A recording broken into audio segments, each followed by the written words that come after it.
Days of Our Lives spoilers January 29th. Jennifer and Chanel change their minds. In the ever-churning, intrigue-laden waters of Salem, a day rarely passes as planned. Schemes dissolve under the weight of a conscience, love letters are rewritten mid-sentence, and the most steadfast resolutions often crumble when confronted with the raw, human reality of a loved one's face. Tuesday, January 29th, promises to be a masterclass in this particular brand of Salem alchemy, as two women on seemingly opposite paths, Jennifer Horton and Chanel Dupree, find themselves performing a synchronized, soul-searching pivot, proving that the heart's compass is perpetually in flux. The episode, titled internally by the writers as The Reconsideration, weaves a fascinating thematic parallel between a seasoned journalist guided by memory and a young entrepreneur guided by sensation, both arriving at the same profound conclusion.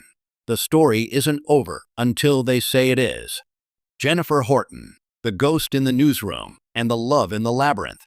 Jennifer Horton Devereaux, the moral backbone of Salem and a woman whose life has been a novel of triumph, tragedy, and unwavering resilience, finds herself at a familiar yet terrifying crossroads. Her pursuit of the truth regarding the mysterious Constantine has become an all-consuming crusade, one that has cast a long shadow over her reconciliation with her beloved Jack. The spoilers indicate a day of intense friction as Jack's fears for her safety and for the fragile new beginning they've nurtured clash with Jennifer's journalistic imperative. But January 29th is not about the clash, it's about its quiet aftermath.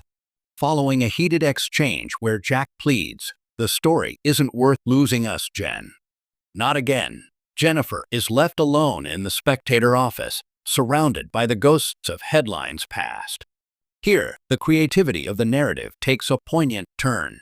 We see Jennifer not just reviewing notes, but handling a faded, decades-old press pass from her early days, a photograph of her and Jack from their first wedding, and the latest family picture with their children. The catalyst for her change of mind isn't a new clue or a threatening note. It's memory.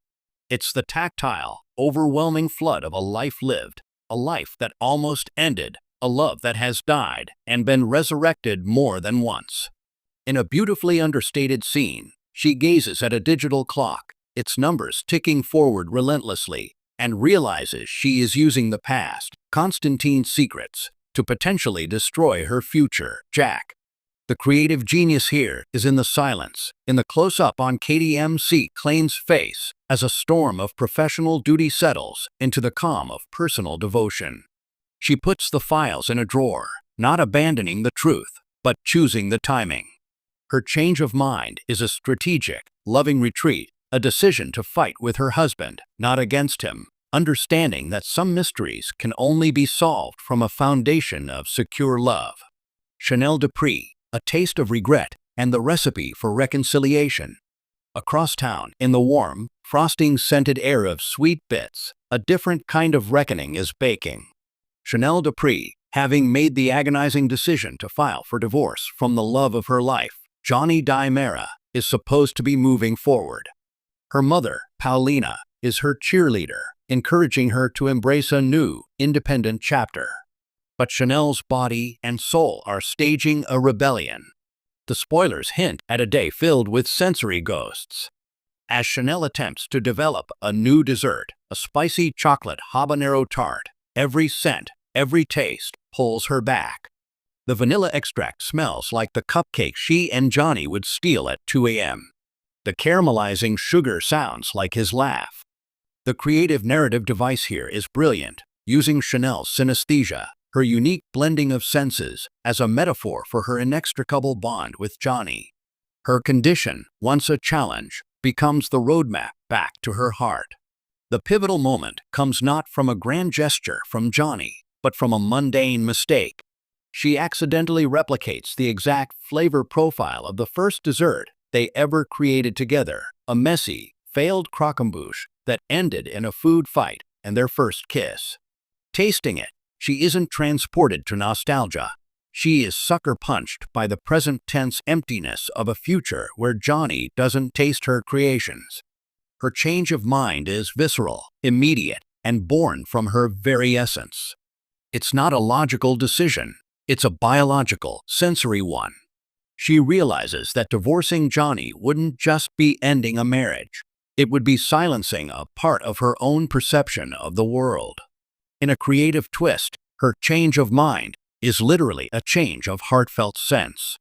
The ripple effect, a Salem reconfigured.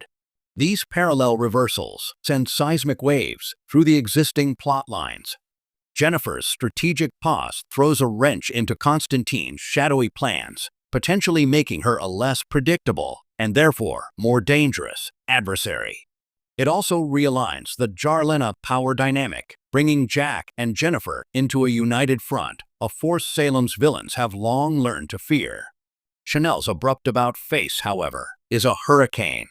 It devastates Paulina's hopes for a clean break and leaves Johnny reeling, forcing him to confront whether he can trust this sudden reunion.